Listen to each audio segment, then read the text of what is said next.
자, 제일 처음에 이 계약법을 중심으로 하는 민법 체계 전반의 재구성과 관련해서 제일 처음에 출발할 내용은 민법이란 무엇인가와 관련한 내용인데, 무슨 암기장 강의를 하면서 뭐 민법이란 무엇인가를 왜 처음부터 시작하느냐.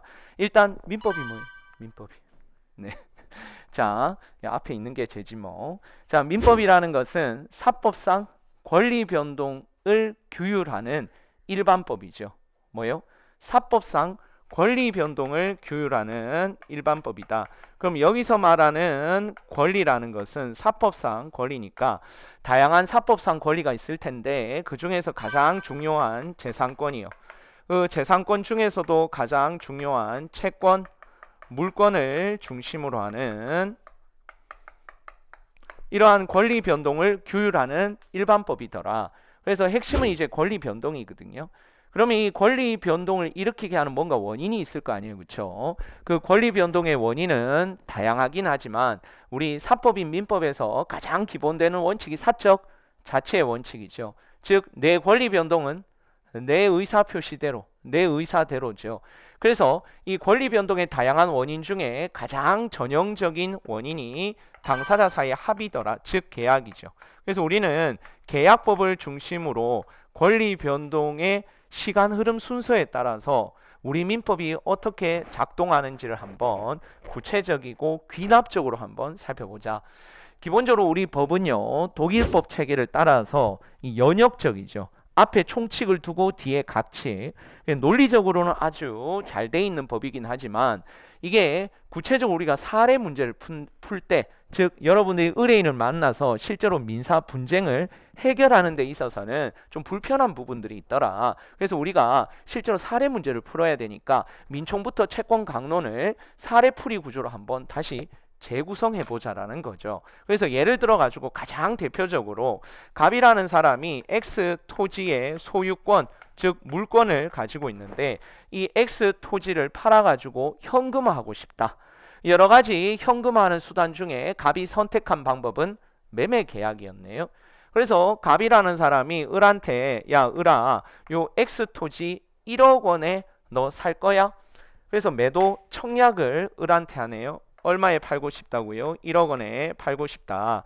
그래서 갑이 자기의 재산권 X 토지라는 소유권, 물권을 1억 원에 팔고 싶다는 의사를 을에게 하니까 1억 원이면 뭐 괜찮겠다. 그럼 내 요 X 토지 1억 원에 사겠다라고 매수 승낙의 의사 표시를 한다. 그러면 두 사람 사이에서 일치하는 의사가 있네요. 그렇죠? 그러면 무슨 계약이 체결되는 거예요? 매매 계약이 체결이 되겠죠.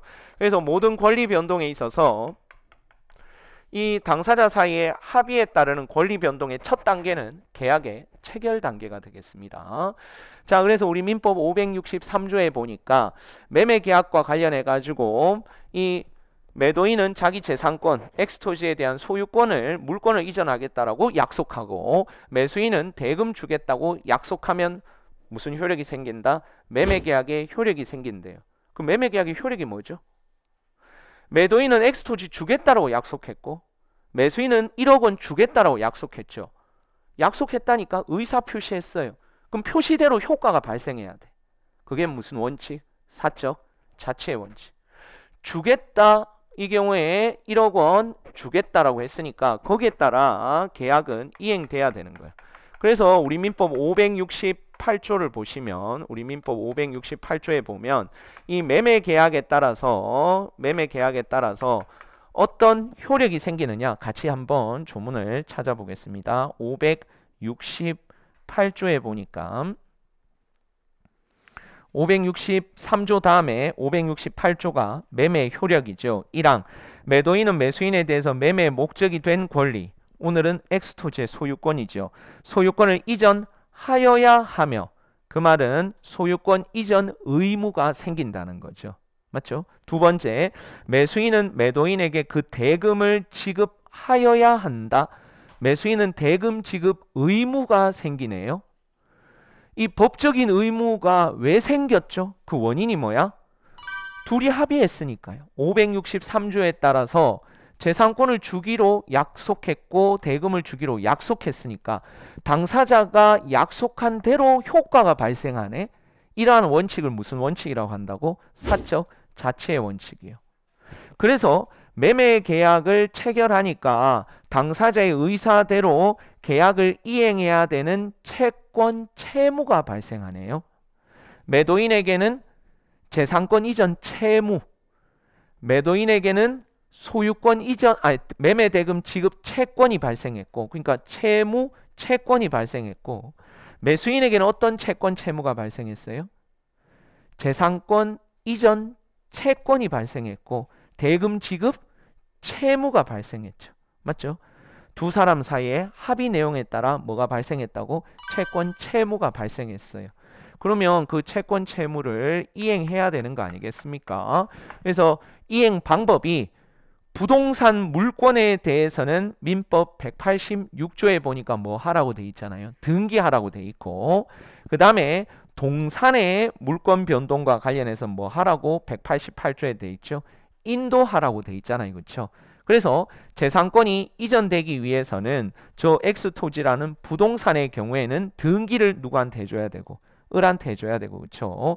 그 다음에 대금과 관련해서는 을이 갑한테 1억 원 대금을 지급하면 최종적으로 물권이 변동되게 되겠죠. 그래서 가장 전형적인 패턴, 가장 기본적인 패턴은 이 민법이라는 것은 권리 변동을 규율하는 일반법인데, 한마디로 얘기하면 채권, 물권 변동을 규율하는 일반법이더라. 그래서 당사자 사이의 합의 내용에 따라 뭐가 발생했죠? 채권 채무가 발생해가지고 거기에 따라서 이행하니까 결국 뭐가 변동되더라? 물권이 변동되더라. 근데 요 세 단계에 있어서 아무런 문제가 없다 그러면 뭐 민법이 관여할 이유가 없겠죠. 그렇죠? 근데 요 각각의 단계에서 뭔가 이제 문제가 발생한다. 이거를 법적인 용어는 아니지만 하자가 발생한다라고 이렇게 표현을 한번 해보자. 그러면 첫 번째 단계, 계약 체결 단계에서 문제가 생기는 가장 전형적인 하자가 어떤 건가? 계약은 체결은 됐는데 효력이 없는 무효가 되거나 또는 취소되는 거, 요게 가장 전형적인 하자가 되겠죠. 근데 요것을 규율하는 법이 주로 민법 총칙이 되겠습니다. 그래서 민법 총칙은 한마디로 얘기하면 권리 변동의 세 단계 중에 계약의 체결 단계에서 뭔가 문제가 생겼을 때 규율되는 법이 주로 민법 총칙이죠. 자, 그런데 만약에 두 번째 단계요. 계약이 적법 유효하게 체결이 됐다. 여기 첫 단계에서는 하자가 없다라고 가정을 해보면 방금 말씀드린 대로 둘이 합의한 대로 의사표시한 대로 매도인은 소유권 이전 채무가 있고 그 다음에 매수인은 대금 지급 채무가 있는데 각각의 채무가 있는데 그 채무가 이행되지 않는 거, 요게 이제 계약 이행 단계에서 가장 전형적으로 발생하는 하자죠. 한마디로 법적으로 뭐라고 불러? 채무 불이행이라고 부르죠. 그래서 계약의 이행 단계에서 발생되는 가장 전형적인 하자는 바로 채무가 있는데 채무를 이행 안 하는 현상. 그래서 이 채무 불이행을 규율하는 가장 전형적인 법이 바로 채권법이죠. 채권법.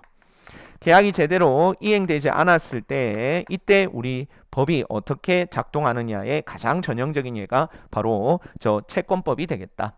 자, 그럼 마지막 단계, 오늘 사안에서 계약 체결 그 다음에 계약의 이행까지 다 됐는데 그래서 오늘 사안에서 을에게 등기까지 넘어가고 갑은 매매대금 1억까지 받았는데 웬걸 정이라는 사람이 여기서 불법적으로 점유하고 있네요.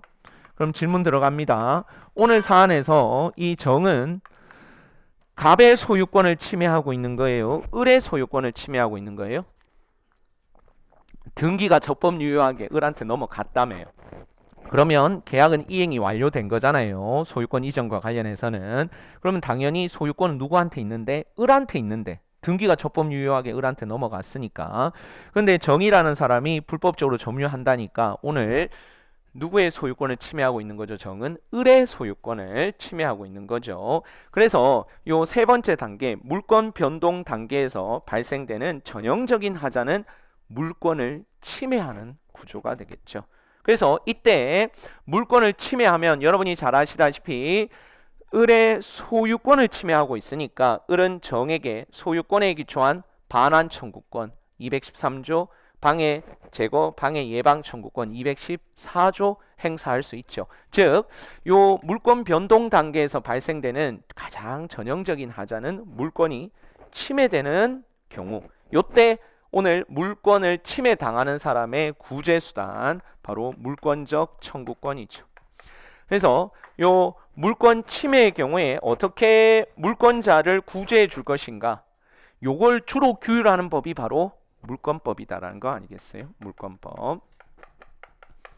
그래서 여러분들이 사례 문제가 나올 때 당사자 사이에 갑과 을 사이의 분쟁에 있어서 계약 체결 단계에서의 하자인지 이행 단계에서의 하자인지 물권 침해형 사안인지를 빨리 파악하셔야 돼요. 그럼 요거는 물권법 사례다, 채권법 사례다, 민총 사례다. 빨리 주소가 설정이 되어야 시간 안에 목차를 잡고 거기에 따라서 사안을 해결할 수 있겠다. 그래서 첫 번째는 주소 설정. 오늘 민사 분쟁의 주소 설정을 정확하게 해야 된다. 근데 이제 우리가 첫 단계로서 민법 총칙을 배우니까 오늘은 민총을 조금 더 무게 있게 설명드리면서 전체적인 틀을 한번 잡아볼 텐데요.